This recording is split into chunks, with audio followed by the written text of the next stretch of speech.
सभी बच्चों को हमारा नमस्कार। विवेकानंद ऑनलाइन क्लासेस में एक बार फिर से आप सभी का स्वागत है। तो आइए आज की क्लास की शुरुआत करते हैं हम एक मोटिवेशनल शायरी की ओर। कहा गया है कि तू जिंदा है तो जिंदगी की जीत में यकीन कर, अगर कहीं है स्वर्ग तो उतार ला ज़मीन पर। जी हाँ बच्चों, यदि आप जिंदा हैं तो ज़िंदगी की जीत में यकीन कीजिए, और अगर कहीं स्वर्ग है तो उसे ज़मीन पर उतारने का कोशिश कीजिए, क्योंकि स्वर्ग है तो जीवन है। आइए आज की क्लास का शुरुआत करते हैं हम Bihar board class 10th biology के नियंत्रण और समन्वय के तीसरे वीडियो की ओर। तो आइए हम इस वीडियो की ओर। इसके पहले वीडियो में हम जाने थे पादप नियंत्रण और समन्वय, और दूसरे वीडियो में जाने थे जंतुओं में नियंत्रण और समन्वय।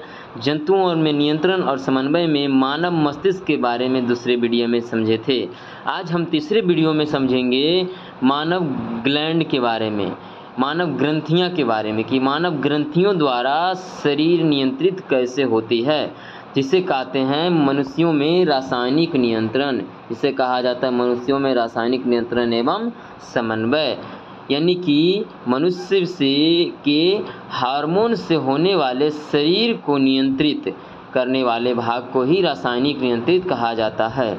तो चलिए आज सबसे पहले हम हार्मोन के बारे में जिक्र करते हैं। तो हार्मोन में कुछ इस प्रकार है कि जीवों का शरीर के उपापचयी क्रियाओं को संपन्न कराने के लिए जो उत्प्रेरक के रूप में कार्य करते हैं उसे हार्मोन कहते हैं।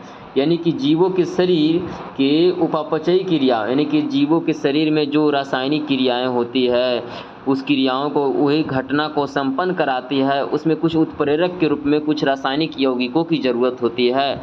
उन्हीं रासायनिक यौगिकों को ही हार्मोन कहते हैं। जैसे कि हम मान लेते हैं कि हमारे आमाशय के अंदर जठर रस का स्राव होता है, लेकिन इस जठर रस का स्राव होने में हमारे नियंत्रण वाले भाग के कुछ रासायनिक हार्मोन्स का भी स्राव होता है, जिसके माध्यम से ही जठर रस का स्राव होता है, क्योंकि वही जठर रस का स्राव भी करवाते हैं। तो हम इसमें जाने कि हार्मोन में कि शरीर में के अंदर रासायनिक क्रियाओं को संपन्न कराना, अर्थात उपापचयी क्रियाओं को संपन्न कराने के लिए कुछ उत्प्रेरक के रूप में यौगिकों कार्य करते हैं, कुछ उत्प्रेरक के रूप में यौगिक कार्य करते हैं। उन्हीं यौगिक को ही हम हार्मोन कहते हैं। तो आइए हम पहले समझते हैं अंतःस्रावी हार्मोन के बारे में। के बारे में इससे पहले आप अंतःस्रावी हार्मोन के बारे में हम पहले समझ लेते हैं। इसे कहा जाता है एंडोक्राइन ग्लैंड्स। इसको कहा जाता है एंडोक्राइन ग्लैंड्स, अंतःस्रावी ग्रंथि के द्वारा से। जीवों के शरीर में हार्मोन को नियंत्रित एवं स्राव कुछ विशेष प्रकार के ग्रंथियों द्वारा होती है। तो जीवों का शरीर है उसमें हार्मोन का नियंत्रित, यानी कि हार्मोन कितना निकलेगा, कब निकलेगा, निकलना चाहिए या नहीं निकलना चाहिए, इसका एक विशेष प्रकार के ग्रंथियों द्वारा ही होते हैं, क्योंकि वही ग्रंथियां हार्मोन्स निकालते हैं, वो रासायनिक पदार्थ निकालते हैं जिससे शरीर के अंदर उपापचयी क्रियाएं संपन्न होती है, जिन्हें अंतःस्रावी ग्रंथि कहते हैं।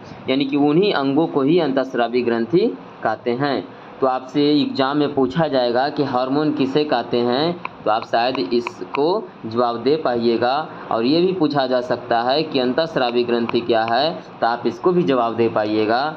तो आइए हम आगे की ओर डिस्कस करते हैं कि इसमें अंतःस्रावी ग्लैंड कौन कौन से हैं। इसमें हम फिगर में देख पा रहे होंगे कि फिगर में कुछ इस प्रकार से होगा कि फिगर में अंतःस्रावी ग्लैंड कौन कौन सा है। आप इस फिगर को तो देख पा ही रहे होंगे कि इस फिगर के अंदर देख रहे होंगे कि विभिन्न प्रकार के अंतःस्रावी ग्लैंड्स हैं।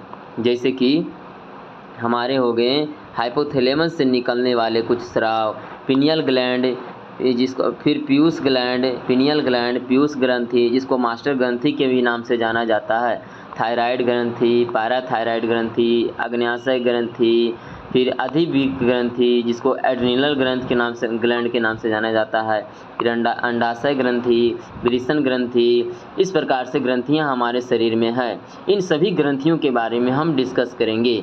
तो आइए सबसे पहले हम कुछ हार्मोन्स के बारे में जान लेते हैं, जो इस प्रकार है। हार्मोन एक विशेष प्रकार के कार्बनिक यौगिक है। हार्मोन क्या है?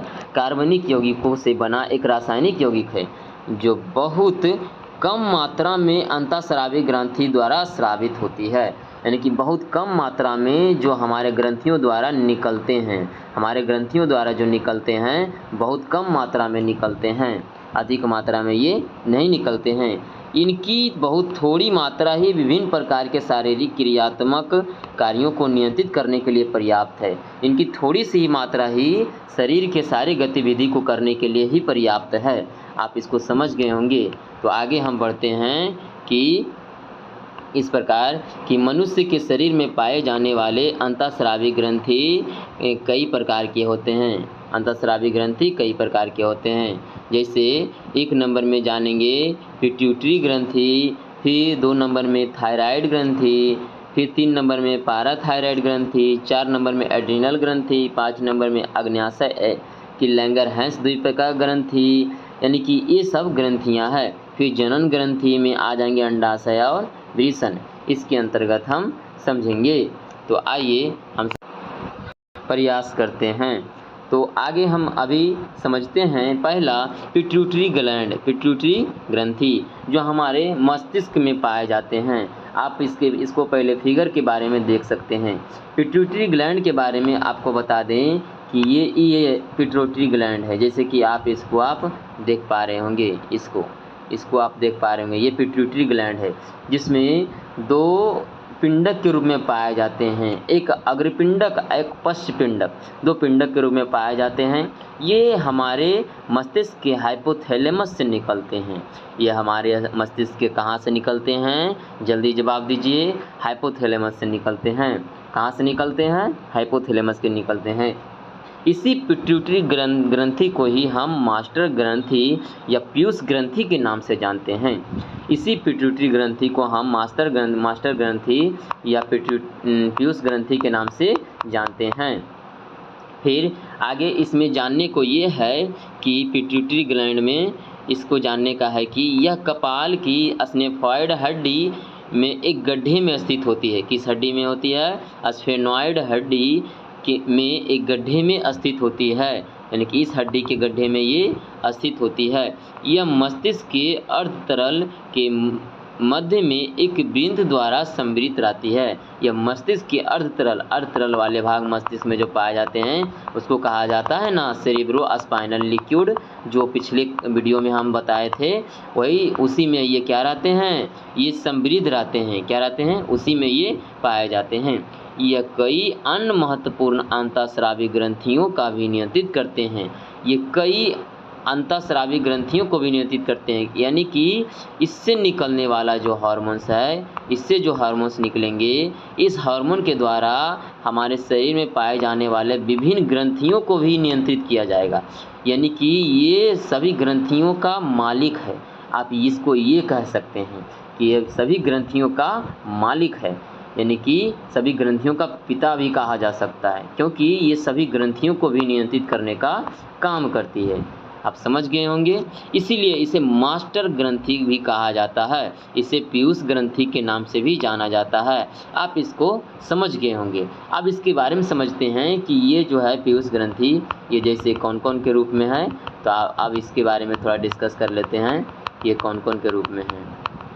इसके बारे में जानेंगे तो कुछ हमें ये जानने को मिलेगी कि पिट्यूटरी ग्लैंड जो है 2 भागों में, कितने भागों में है? 2 भागों में है। आप इसको देख रहे होंगे कितने भागों में ये है? 2 भागों में है। जैसे कि देख सकते हैं कितने भागों में?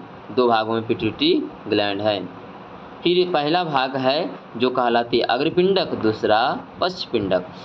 अग्रपिंडक में पहले हम ये समझेंगे कि अग्रपिंडक क्या है पिट्यूटरी ग्लैंड का। आप इसका आंतरिक भाग का फिगर आप इस प्रकार देख सकते हैं। पिट्यूटरी ग्लैंड का आंतरिक भाग का फिगर देख सकते हैं आप ऐसा। ये है पिट्यूटरी ग्लैंड का आंतरिक भाग का, एक अग्रपिंडक एक पश्चपिंडक, यानी कि कह सकते हैं ना कि ये थैलेमस से, किससे? तो ये थैलेमस से क्या हमारे कुछ हार्मोन्स का स्राव होते हैं, पिट्यूटरी ग्लैंड में आते हैं, और आने के बाद यहाँ से भी कुछ हार्मोन्स पिट्यूटरी ग्लैंड से निकलते हैं इस रास्ते, ब्लू वाले के रास्ते। इसके रास्ते से निकलते हैं और इसके जरिए कुछ ग्रंथियों का भी नियंत्रित किया जाता है। किसको नियंत्रित किया जाता है? कुछ ग्रंथियों का नियंत्रित किया जाता है। आप इसको समझ गए होंगे। तो चलिए पहले समझते हैं अग्रपिंडक के बारे में। किसके बारे में समझते हैं? तो अग्रपिंडक के बारे में। इसके द्वारा स्रावित हार्मोन वृद्धि हार्मोन कहलाता है, यानी कि इससे जो हार्मोन निकलता है इस हार्मोन को वृद्धि हार्मोन कहा जाता है। यह शरीर की वृद्धि विशेषकर हड्डियों तथा मांसपेशियों को वृद्धि को नियंत्रित करता है, यानी कि ये इससे निकलने वाले हार्मोन खास तौर से हड्डियों तथा मांसपेशियों की वृद्धि को नियंत्रित करता है, यानी कि हमारे शरीर की मांसपेशियां कितना वृद्धि होगी, हड्डियां की लंबाई को वृद्धि करना, ये सभी को नियंत्रित करने का काम हमारे इस अग्रपिंडक का काम है। इसके हार्मोन के अत्यधिक स्राव से मनुष्य की लंबाई, मोटाई और औसत से अधिक हो जाती है।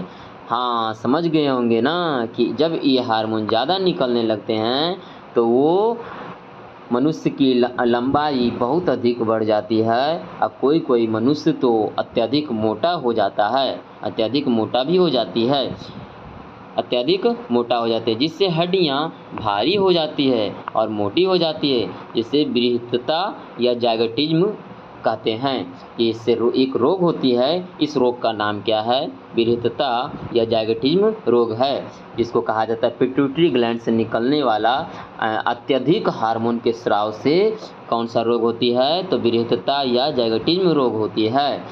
इससे निकलने वाले हमारे शरीर पर क्या प्रभाव पड़ती है? तो आपको पता ही है कि हमारी लंबाई अधिक बढ़ जाती है और हमारी मोटाई भी अत्यधिक बढ़ जाती है। आप समझ गए होंगे।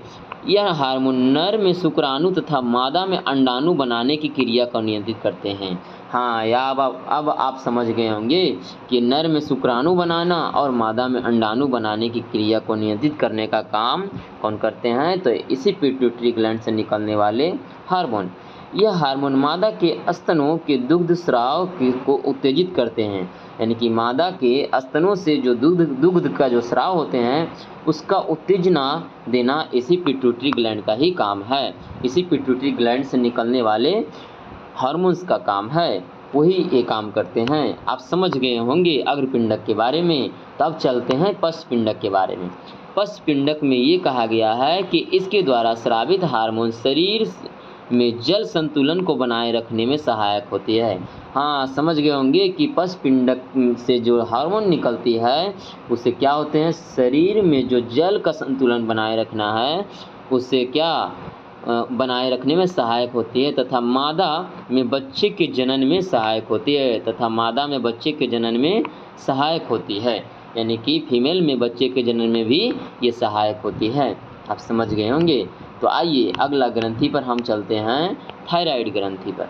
इस पर चलते हैं तो थायराइड ग्रंथि पर। इसमें चलेंगे, मनुष्य में यह ग्रंथि द्विपिंडक रचना जैसी होती है, द्विपिंडक जैसी रचना होती है। जैसे कि आप फिगर में सबसे पहले देख लीजिए कि कौन सा थायराइड ग्रंथि है, तो ये है थायराइड ग्रंथि। थायराइड ग्रंथि समझ सकते हैं ना कि द्विपिंडक, जैसे कि एक हो गया ये पिंडक, एक हो गया ये वाला पिंडक, ये समझ सकते हैं, दो पिंडक, द्विपिंडक जैसी रचना होती है। तो आप इसमें समझ गए होंगे कि यह ग्रंथि श्वास नली या ट्रेकिया के दोनों और लैरिंग्स के नीचे स्थित होती है। तो आप तो समझ ही रहे हैं कि श्वास नली या ट्रेकिया, इसी को न कहते हैं श्वास नली या ट्रेकिया, ये वाला भाग इसी के पास जुड़े रहते हैं, इसी के नीचे ये स्थित रहती है।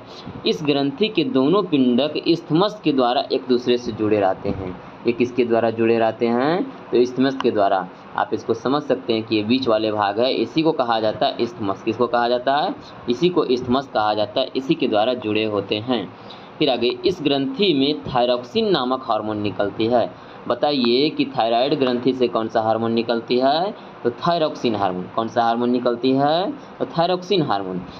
थायरॉक्सिन का संश्लेषण के लिए आयोडीन का होना अनिवार्य है। इसमें बता दिया गया है कि जो थायरॉक्सिन हार्मोन इसमें बनते हैं वो आयोडीन रहने पर ही बनते हैं, क्योंकि आयोडीन की मात्रा नहीं रहने पर थायरॉक्सिन हार्मोन नहीं बन पाते हैं। तो हम कह सकते हैं ना कि थायरॉक्सिन हार्मोन में आयोडीन की मात्रा है, क्योंकि आयोडीन रहने के कारण ही थायरॉक्सिन हार्मोन बने हैं। तो थायरॉक्सिन में आयोडीन की मात्रा है। इस हार्मोन में आयोडीन अधिक मात्रा में रहते हैं। इसे आप समझ गए होंगे, अभी तुरंत बोले हैं कि थायरॉक्सिन में आयोडीन की मात्रा अधिक रहती है। चलिए आप समझ गए हैं। तो चलिए आगे इसके बारे में पढ़ते हैं आगे इसी के बारे में। तो आगे इसके बारे में कुछ इस प्रकार है कि यह कार्बोहाइड्रेट, प्रोटीन तथा वसा के उपपचयी क्रियाओं को नियंत्रित करते हैं। यानी कि हमारे शरीर के अंदर कार्बोहाइड्रेट का पाचन, प्रोटीन का पाचन, वसा का पाचन, इन सभी के पाचन की क्रियाओं में ये हार्मोन्स मुख्य भूमिका निभाती है। इन सभी के अच्छा बताइए हमको कि कार्बोहाइड्रेट का पाचन कहाँ होता है हमारे पाचन तंत्र में? आप जल्दी से इसको बताइए। उसके बाद प्रोटीन का पाचन कहाँ होता है, वसा का पाचन कहाँ होता है, जल्दी से जल्दी बताइए। आपको पहले हम बता दें कि प्रोटीन का पाचन, कार्बोहाइड्रेट का पाचन हमारे मुख गुहा में कुछ भाग में होते हैं, कुछ भाग हमारे पित्ताशय से निकलने वाले पित्तरस के माध्यम से कुछ कार्बोहाइड्रेट यानी कि बसीय अम्ल को तोड़ देते हैं। और तोड़ने के बाद फिर इसका पाचन कुछ भाग होती है हमारे अग्न्याशय के पास। कहाँ होती है? तो अग्न्याशय के पास। प्रोटीन का पाचन के बारे में बता दें, इसकी पाचन हमारे आमाशय में कुछ होती है, आमाशय में होती है। प्रोटीन को पेप्टोन में बदल देते हैं और पेप्टोन को पेप्टाइड में बदलते हैं। कहाँ पर जाके? अग्न्याशय में जाके। कहाँ पर बदलते हैं? अग्न्याशय में। वसा का पाचन के बारे में बता दें कि वसा का पाचन अग्न्याशय के पास ही होती है। कहाँ होती है? अग्न्याशय के पास। वसा को टूटने के बाद वसा क्षारीय होकर के टूट जाते हैं। कहाँ पर टूटते हैं? तो पित्ताशय के पास। कहाँ टूटते हैं? पित्ताशय के पास, पित्ताशय से निकलने वाले पित्तरस के द्वारा।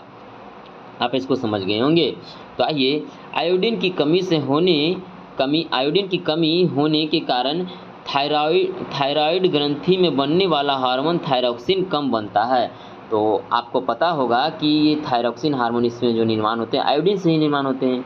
जब आयोडीन की कमी हो जाएगी तो फिर थायरॉक्सिन हार्मोन कम बनेगी। आप तो समझ गए होंगे, जिस कारण हार्मोन की गति को बनाए रखने के लिए थायराइड ग्रंथि बढ़ जाती है। अच्छा बताइए, हमारे शरीर में तो हर जगह हार्मोन की ज़रूरत है, हमारे शरीर में हर जगह ज़रूरत है। जितना थायरॉक्सिन चाहिए उतना तो इसको देना पड़ेगा। अब इसमें आयोडीन ही नहीं रहेगा तो क्या करेगा? इसको देने के लिए पूरा बल लगाएगा कि हम किसी तरह थायरॉक्सिन तुमको दे दें, लेकिन ये पूरा बल लगाएगा। इस कारण से ये क्या हो जाती है? इसमें आयोडीन नहीं रहता है तो कम बन पाता है, जिस कारण से ये फूल जाती है, बल लगाते लगाते फूल जाती है। ठीक है, आप समझ गए होंगे, जिसे कहते हैं घेंघा या गलगड़ बीमारी। क्या कहते हैं? घेंघा या गलगड़ बीमारी। तो आप जल्दी से बताइए कि हमारे थायराइड ग्रंथि को फूलने से कौन सा बीमारी होती है? घेंघा या गलगड़ बीमारी। तो आप कह सकते हैं ना कि आयोडीन की कमी से कौन सा बीमारी हुई है? घेंघा या गलगड़ बीमारी, घेंघा या गलगड़ बीमारी। तो आइए इसी का जुड़वा भाई जो है पाराथायराइड ग्रंथि, उसके बारे में डिस्कस करते हैं। तीसरा ग्रंथि, तो पाराथायराइड के बारे में आप शायद देख पा रहे होंगे कि ये जो थायराइड ग्रंथि है, ये जो कैसी ग्रंथि है? थायराइड ग्रंथि। इसी में मकई के दाने के जैसा दिखते हैं, मकई के दाने के जैसा। आप इसको देख पा रहे होंगे, मकई के दाने के जैसा इसको आप देख पा रहे होंगे। यही मकई के दाने के जैसा जो दिख रहे हैं, यही है पाराथायराइड। यही क्या है? पाराथायराइड ग्रंथि। तब समझते हैं आप तो इसके बारे में देख लिए हैं कि हमारे थायराइड ग्रंथि के अंदर ही मकई के दाने के जैसा ये पाए जाते हैं। आप समझ गए हैं। अब इसके बारे में जानते हैं कि ये क्या है। इसके बारे में कुछ ये जानने को मिलेगा। इसकी आकृति मटर के दाने के जैसे, देखिए मकई मिस्टेक हो गया हमसे, मटर के दाने जैसी होती है। ये थायराइड ग्रंथि के पीछे स्थित होती है। किसके स्थित होती है? थायराइड ग्रंथि के पीछे स्थित होती है। ये संयोजी ऊतक को एक संपूर्ण द्वारा उसे अलग करती है। संयोजी ऊतक को इसके अंदर जो थायराइड के अंदर पाए जाने वाले जो संयोजी ऊतक है उससे अलग करते किससे? एक संपुट के द्वारा। किसके द्वारा? एक संपुट के द्वारा अलग करती है। इसके द्वारा जो स्रावित हार्मोन है रक्त में कैल्शियम की मात्रा को नियंत्रित करती है। यानी कि हमारे ब्लड के अंदर कैल्शियम की मात्रा को नियंत्रित करती है। यानी ब्लड में कैल्शियम पाया जाता है, उसमें कैल्शियम की मात्रा को नियंत्रित करते कौन? तो पाराथायराइड हार्मोन। आप समझ गए होंगे। अगला है एड्रीनल ग्रंथि। एड्रीनल ग्रंथि के बारे में कुछ इस प्रकार है कि एड्रीनल ग्रंथि हमारे वृक्क के ऊपर पाए जाते हैं, जिसे हम अंग्रेजी में या इंग्लिश में किडनी के नाम से जानते हैं। किसके नाम से जानते हैं? किडनी के नाम से जानते हैं, इसी के नाम से जानते हैं। ये किडनी है, वृक्क है, और ये है हमारा एड्रिनल ग्रंथि। क्या है ये? एड्रिनल ग्रंथि, जो येलो कलर का, पीला कलर का दिख रहा है। इसी को जूम करके यहाँ पर दिखाया गया है, यहाँ पर दिखाया गया है कि ये क्या है। ये कॉर्टेक्स और मेडुला के भाग के रूप में पाए जाते हैं। आगे एड्रिनल ग्रंथि के बारे में जानेंगे तो इसके बारे में जानने को मिलेगा कि यह ग्रंथि प्रत्येक वृक्क के ऊपर ऊपरी सिरों पर अंदर की ओर स्थित होते हैं। कहाँ पर? अंदर की, ऊपरी सिरों पर अंदर की ओर ये स्थित होते हैं, जिसे सुप्रीनियल ग्रंथि भी कहा जाता है। सुप्रीनियल ग्रंथि भी कहा जाता है। बताइए एड्रिनल ग्रंथि को कौन सा ग्रंथि कहा जाता है? तो सुप्रीनियल ग्रंथि कहा जाता है। तो आपको अभी तुरंत बताएं कि एड्रिनल ग्रंथि के कुल 2 भाग हैं। कितने भाग हैं? 2 भाग हैं। आप जैसे इस फिगर में देख सकते हैं, इस फिगर में देख सकते हैं कितने भाग हैं? 2 भाग हैं। एक है कौन सा? कॉर्टेक्स वाले भाग, एक है कौन सा? मेडुला वाले भाग। एक कौन सा है? मेडुला वाले भाग है, कॉर्टेक्स और मेडुला वाले भाग। तो अब आगे समझते हैं इसके दोनों भागों के बारे में। देखिए इसके दोनों भागों के बारे में कुछ इस प्रकार आगे है कि पहला, इसके 2 भाग होते हैं। तो पहला कॉर्टेक्स वाले भाग, दूसरा मेडुला वाले भाग।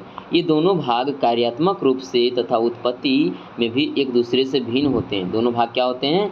कार्यात्मक रूप से, कार्य के रूप से और उत्पत्ति के रूप से दोनों भिन्न होते हैं। आप जैसे कि इसको देख पा रहे होंगे, कि कौन कौन से भाग हैं, देख पा रहे होंगे। पहला कॉर्टेक्स वाले भाग, ऊपर वाले भाग, मेडुला वाले भाग, अंदर वाले भाग। कॉर्टेक्स वाले भाग ऊपर वाले भाग, मेडुला वाले भाग अंदर वाले भाग। चलिए समझते हैं पहले कॉर्टेक्स वाले भाग को। कॉर्टेक्स वाले भाग को समझते हैं तो कुछ इस प्रकार जानने को मिलेगा।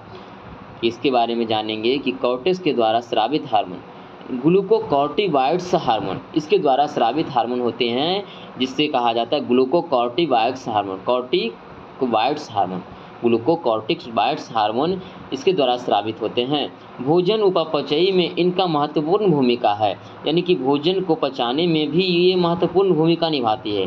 जैसे कि रूप में ये कार्बोहाइड्रेट, प्रोटीन, वसा के उपापचयी को नियंत्रित करते हैं। हम अभी बता दें कि कार्बोहाइड्रेट, प्रोटीन, वसा को ये भी नियंत्रित करते हैं। समझ गए होंगे। शरीर में जल एवं इलेक्ट्रोलाइसिस के नियंत्रित करते हैं। शरीर में जल को नियंत्रित करते हैं कि जल की कितनी मात्रा है, और इलेक्ट्रोलाइसिस यानी कि जल के अंदर जो इलेक्ट्रोलाइसिस की प्रक्रिया होती है उसको भी नियंत्रित करते हैं, यानी कि जल को टूटने की क्रिया को भी नियंत्रित करते हैं शरीर के अंदर। समझ गए हैं इसको।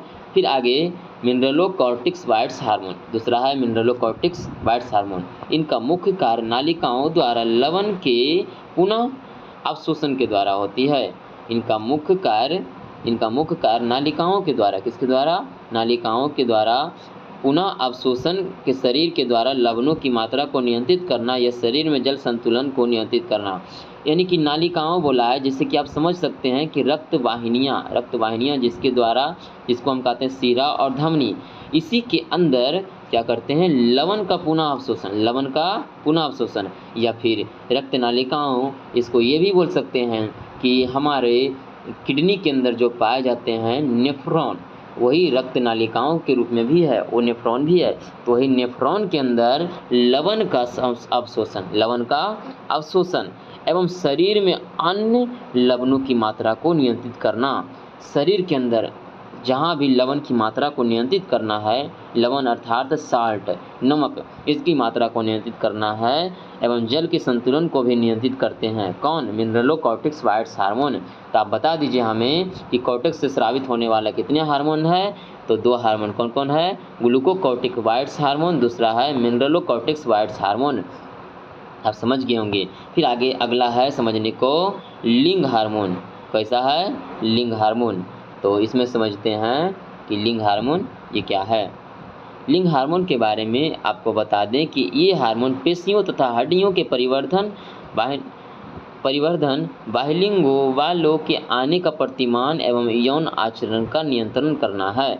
यानी कि लिंग हार्मोन जो है, ये हार्मोन हमारी पेशियों, यानी कि हमारी मांसपेशियों जो भी है, हड्डियों के परिवर्धन यानी कि विकास, हमारे हड्डियों का विकास, पेशियों का विकास या और बाह्यलिंगों का विकास, इसी प्रकार से बालों का आने का प्रतिमान यानी कि बाल आने का प्रतिमान यौन आचरण का भी नियंत्रित करते हैं। आप समझ गए होंगे इसके बारे में। तो आगे हम डिस्कस करते हैं मेडुला के द्वारा स्रावित हार्मोन। किसके द्वारा? मेडुला के द्वारा स्रावित हार्मोन। इसमें एपिनेफ्रिन हार्मोन, कभी कभी इसे एड्रेनिन अथवा एड्रेनोजिन भी कहते हैं। मेडुला के द्वारा स्रावित हार्मोन, मेडुला हम जानते हैं ना कि बीच वाला है, यही ना मेडुला है, बीच वाला मेडुला है। इसमें समझते हैं कि इसमें एड्रेनिन अथवा एड्रेनोजिन हार्मोन भी एड्रेनोजिन भी कहते हैं। इसे दो नाम से जाना जाता है, एड्रेनिन या एड्रेनोजिन भी कहा जाता है। अत्यधिक शारीरिक एवं मानसिक तनाव, डर, गुस्सा एवं उत्तेजना की स्थिति को इस हार्मोन का स्राव होता है। यानी कि डर दिखाना, गुस्सा दिखाना, उत्तेजना दिखाना की स्थिति में इस हार्मोन का स्राव होता है। यानी कि जब हमें डर लगने लगता है, गुस्सा आने लगता है, तो यही उत्तेजना आने लगता है, तो यही इसी के द्वारा हार्मोन का स्राव होता है। यह रक्त शर्करा की मात्रा को शीघ्रता से बढ़ाता है, यानी कि रक्त में डायबिटीज़ की मात्रा को बढ़ाती है, यानी कि रक्त में शुगर की मात्रा को ये शीघ्रता से बढ़ा देती है। आप समझ गए होंगे कि मेडुला के द्वारा स्रावित हार्मोन। फिर आगे समझेंगे कि नॉरएपिनेफ्रिन हार्मोन। एगो एपिनेफ्रिन हार्मोन था मेडुला के द्वारा, दूसरा नॉरएपिनेफ्रिन हार्मोन। नॉरएपिनेफ्रिन हार्मोन में समझेंगे कि ये समान रूप से हृदय पेशियों में उत्तेजना एवं संकुचनशीलता को तेज करते हैं। परिणाम स्वरूप रक्तचाप बढ़ जाता है, यानी कि हृदय में उत्तेजना आता है तो जल्दी हृदय पंप करता है ब्लड को, इस कारण से संकुचनशीलता यानी कि हृदय में पंप करने की तेजी गति बढ़ जाती है, जिस कारण से रक्तचाप हमारा बढ़ जाता है, यानी कि हमारे धमनियाँ शिरा पर प्रेशर लगने लगता है तो रक्तचाप हमारा बढ़ जाता है। तो उस समय धमनियाँ शिरा फटने की संभावना ज़्यादा रहती है, जिस कारण से इसे हृदय घात भी कहा जा सकता है। रक्तचाप बढ़ने से हृदय घात आती है, जिसको हार्ट अटैक भी कहा जाता है। तो नॉरएपिनेफ्रिन हार्मोन ये समान रूप से हृदय पेशियाँ उत्तेजनशीलता, संकोचनशीलता को तेज करते हैं। बताइए, ये तेज कर देते हैं, रक्तचाप को बढ़ा देते हैं, यानी कि हार्ट अटैक आने में इसी की मुख्य भूमिका निभाई जाती है। समझ गए होंगे, इसी की मुख्य भूमिका निभाई जा सकती है। फिर आगे समझने को है कि अग्न्याशय की लंगरहैंस की द्वीपिकाएँ, इसमें समझेंगे कि यह एक हल्के पीले रंग की ग्रंथि है, जो आप इसको देख पा रहे होंगे कि कैसे ग्रंथि है, ये पीले रंग की ग्रंथि। कैसे है? पीले रंग की ग्रंथि आप देख पा रहे होंगे। इसी को जूम करके यहाँ पर सेल के रूप में दिखाया गया है। जूम करके क्या दिखाया गया है? यहाँ पर सेल के रूप में दिखाया गया है। देखिए यहाँ पर ये सेल के रूप में दिखाया गया है, देख पा रहे होंगे। इसी को जूम करके कि इसमें क्या क्या पाया जाता है, तो इसमें आगे समझते हैं। हल्के पीले रंग की ग्रंथि है जो छोटी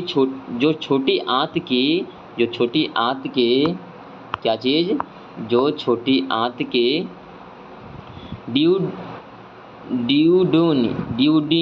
ड्यूडेनम में स्थित होते हैं। छोटी आंत के कहाँ स्थित होते हैं? ड्यूडेनम में स्थित होते हैं। छोटी आंत के बताइए कितने भाग होते हैं? तो छोटी आंत के 3 भाग होते हैं। पहला ड्यूडेनम, दूसरा जेजुनम, तीसरा इलियम। पहला ड्यूडेनम वाले भाग में ये स्थित होते हैं। बता दें कि ये जो हरा कलर का, ग्रीन कलर का दिख रहा है, इसको हम पित्ताशय कहते हैं, इसको स्प्लीन कहते हैं, जिसको तिल्ली कहा जाता है। इसी के अंदर ब्लड की डेट होती है, ब्लड का कब्रिस्तान इसी को कहा जाता है, इसी को ब्लड का कब्रिस्तान कहा जाता है। आप समझ गए होंगे कि इसमें एक विशिष्ट प्रकार के कोशिकाओं के समूह पाए जाते हैं, जिन्हें लैंगरहैंस की द्वीपिकाएँ कहते हैं। इन्हीं को कहा जाता है लैंगरहैंस की द्वीपिकाएँ, इसी को कहा जाता है लैंगरहैंस की द्वीपिकाएँ, क्योंकि बहुत सारे कोशिकाओं का ये समूह पाया जाता है। अतः इसमें बोला गया है कि अतः ये स्रावी ग्रंथि का कार्य करते हैं। इसके हार्मोन रक्त में ग्लूकोज की मात्रा को नियंत्रित करते हैं, यानी कि इससे जो निकलने वाला हार्मोन है वो हमारे ब्लड के अंदर किसको नियंत्रित करते हैं? तो ग्लूकोज को नियंत्रित करते हैं। आपको बता दें कि जब हमारे शरीर में ग्लूकोज बनता है तो ग्लूकोज ग्लाइकोजन के रूप में इसी के अंदर स्टोर करके रहता है। ग्लूकोज ग्लाइकोजन के रूप में इसी के अंदर स्टोर करके रहता है। और जब हमें ऊर्जा की कभी ज़रूरत पड़ती है, हम फास्टिंग में रहते हैं, हम कुछ भोजन नहीं खा पाते हैं, तो हमें इसी के द्वारा ऊर्जा फिर वापस मिलती है ग्लाइकोजन ग्लूकोज में बदलकर। आप समझ गए होंगे इसके बारे में। तो आइए आगे इसके बारे में जानते हैं कि इसी के द्वारा कि इसे इंसुलिन हार्मोन भी कहा जाता है, यानी कि इससे निकलने वाला हार्मोन का क्या कहा जाता है, इससे निकलने वाला हार्मोन इंसुलिन हार्मोन कहा जाता है, यानी कि इससे निकलने वाला हार्मोन क्या है, इंसुलिन हार्मोन कहा जाता है। उचित मात्रा में इनका स्राव नहीं होने पर मधुमेह रोग हो जाती है। मधुमेह रोग को ही कहा जाता है डायबिटीज रोग यानी कि चिनिया बीमारी, इसको आमतौर के भाषा में जानते हैं मधुमेह रोग। इसी से होती है, इसी से निकलने वाला इंसुलिन की कमी से, इंसुलिन का स्राव की कमी से। आप समझ गए होंगे। उचित मात्रा में इसका स्राव नहीं होती है, जब इंसुलिन का स्राव नहीं होते उचित मात्रा में, जिस कारण से हमें मधुमेह रोग हो जाती है। आप समझ गए होंगे। तो आइए आगे हम जनन ग्रंथियों के बारे में डिस्कस करते हैं। जनन ग्रंथियां के बारे में जानेंगे तो कुछ इस प्रकार से जान पाएंगे कि जैसे आप फिगर में देख पा रहे होंगे कि जनन ग्रंथियां हमारे कौन कौन हैं। तो जनन ग्रंथियां कौन कौन है, इस फिगर में ज़रा देखिए, बता सकते हैं ना आप कि जनन ग्रंथियां कौन कौन है। आप तो बता ही सकते हैं, इसको बिल्कुल बता सकते हैं। बताइए कि जनन ग्रंथियां कौन कौन है।